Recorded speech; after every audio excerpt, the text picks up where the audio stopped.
Salam alaikum. Bonjour à tous. Aujourd'hui, on va voir un dialogue entre deux amis, entre Marc et Sébastien. Alors, je commence par Marc.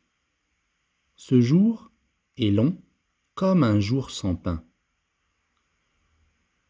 Tu n'es pas sorti de toute la journée? Tu as vu comme il pleut?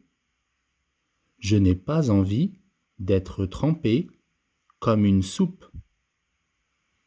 Et puis, je me sens un peu fatigué. Tu n'as qu'à réviser ton cours de maths?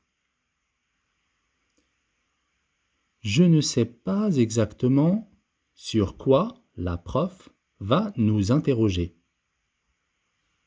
Je ne veux pas travailler pour des prunes. Je préfère attendre de connaître le sujet du contrôle. Il ne faut pas mettre la charrue avant les bœufs.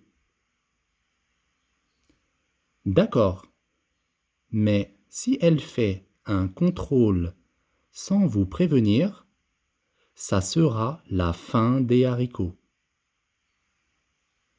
C'est vrai que notre prof a l'air sévère. Tu sais, l'habit ne fait pas le moine. Au fond, elle est peut-être très gentille. Tu m'as motivé pour réviser mes cours. Je me sens mieux, j'ai repris du poil de la bête. Alors voilà pour le dialogue. Maintenant, on va voir les différentes expressions. Comme long comme un jour sans pain. Être trempé comme une soupe.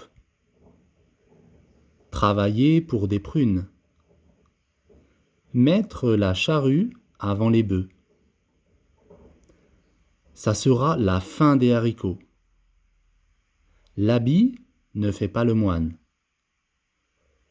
J'ai repris du poil de la bête.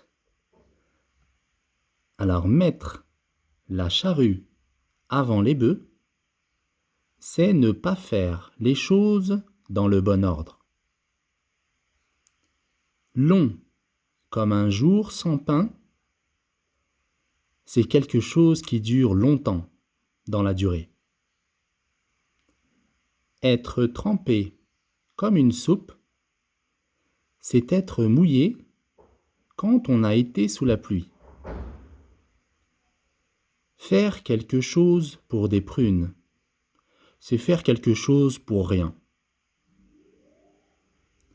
C'est la fin des haricots, c'est-à-dire c'est la fin de tout.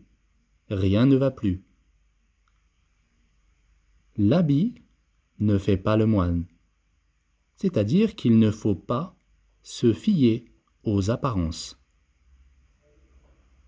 Reprendre du poil de la bête, c'est reprendre des forces après un état de fatigue. C'est terminé pour aujourd'hui. À la prochaine, Inch'Allah.